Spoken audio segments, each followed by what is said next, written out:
Have you ever wondered if the biggest military computer hack ever was just a prank gone wrong? In 2002, a Scottish man named Gary McKinnon became the target of a decade-long legal battle, accused of unleashing digital mayhem on the US government. But was he a cybercriminal or an eccentric truth seeker?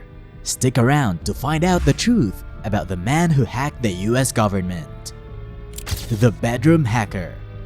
Gary wasn't your stereotypical hacker shrouded in darkness. He wasn't some brooding teenager with malicious intent. In fact, by day, he held a regular job as a systems administrator, his fingers flying across keyboards managing a company's network. But come nightfall, his London apartment transformed into a command center for his digital explorations. Gary wasn't driven by money or notoriety. He possessed an insatiable curiosity about the vast, uncharted territories of the early internet. It was like a giant, sprawling library, and he craved knowledge hidden within its digital walls. Dial-up connections whined as he traversed cyberspace, his fingers a blur on the keyboard, deciphering cryptic code and navigating complex system directories. He reveled in the thrill of discovery, unearthing forgotten corners of the internet. It was a world of possibilities, a playground for the inquisitive mind. Little did Gary know, his innocent curiosity was about to lead him down a rabbit hole that would forever alter the course of his life. Hacking the Pentagon. One fateful night, Gary stumbled upon a digital gold mine. It was a list of usernames and passwords for a vast network of US military computer systems.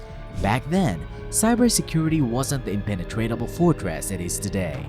With a jolt of excitement and a hit of trepidation, Gary, using the alias Solo, typed in the credentials. The screen flickered, then a prompt appeared. Access granted. He had breached the digital perimeter, a lone explorer stepping into a virtual no man's land. He found himself navigating a labyrinth of interconnected systems, server names scrolling by like a digital city skyline. Curiosity gnawed at him. What secrets did these systems hold? Gary delved deeper, his fingers skimming across the keyboard like a pianist improvising. He found himself in what appeared to be a virtual filing cabinet, folders brimming with military jargon and classified documents. He wasn't after military secrets or weapons blueprints though. His sights were set on something far stranger. Fueled by long-held fascination with UFOs and government conspiracies, Gary searched for any files mentioning extraterrestrial activity or suppressed technologies. He combed through endless lines of code, his heart pounding with anticipation. Did the US government possess evidence of alien life that were keeping hidden from the public? Digital vandal or accidental disruption? The alarm bells started ringing on the other side of the Atlantic. US military cybersecurity specialists, alerted by unusual activity, traced the digital footprints back to Gary's unsuspecting apartment in London. What they found wasn't the sophisticated cyber attack they initially feared. Instead, they discovered a trail of what appeared to be clumsy exploration. Files, while not necessarily crucial, had been deleted or misplaced. Certain systems, Gary claimed unintentionally, had been left temporarily disabled. A message scrawled across a US Army website, a taunt more akin to a schoolboy prank than a calculated threat. Read, "Your security is crap." The US government, however, wasn't amused. They saw a deliberate and damaging intrusions. Millions of dollars in estimated repair costs fueled their outrage.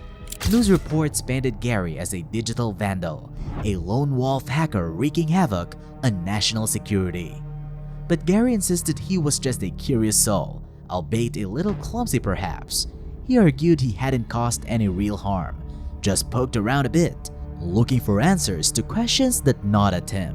The questions remained. Was Gary McKinnon a mischievous hacker or a truth seeker who stumbled into a digital hornet's nest? A decade-long legal battle. The news of Gary's alleged hack sent shockwaves across the Atlantic. The US government, determined to make an example of him, demanded his extradition to face trial. A potential 70-year prison sentence loomed large for Gary, a sentence his supporters saw as grossly disproportionate to his actions. A legal battle unlike any other unfolded. Gary's team argued for his innocence, highlighting his lack of malicious intent. They pointed to his Asperger's syndrome diagnosis, a condition that could explain his unique motivations and perhaps even his naivete. Meanwhile, a public outcry emerged in Gary's defense. Supporters rallied around him, painting him not as a cybercriminal, but as a victim of a heavy-handed system. The potential for a lengthy and expensive trial in the US further fueled the debate. For 10 long years, Gary's life hung in the balance. The legal wrangling became a marathon, testing his resolve and the dedication of his supporters. Would he be extradited and face a harsh sentence in a foreign land, or would he be granted refuge in his home country? A controversial decision. The year was 2012. Gary's fate rested in the hands of Theresa May, the then Home Secretary of the UK. The pressure was immense. Would she cave to US demands or make a stand on British soil? The decision, when it came, was a bombshell. Theresa May announced that Gary McKinnon would not be extradited. A wave of relief washed over Gary and his supporters. Justice, they claimed, had prevailed. The decision, however, sparked outrage across the Atlantic. The US government saw it as a slap in the face, a message that cybercrime wouldn't be taken seriously. The news became a global talking point. Some hailed it as a victory for individual rights, a case where common sense prevailed over political pressure. Others argued it sent a dangerous message, emboldening potential cybercriminals. Gary McKinnon walked free, a changed man.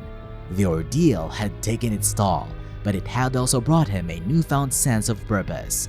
He became an advocate for cybersecurity awareness, using his story to highlight the importance of online responsibility. His case remains a point of contention, a debate that continues to this day. Was he a harmless explorer or a reckless trespasser? The answer, perhaps, lies somewhere in the blurry space between innocent curiosity and unintended consequences.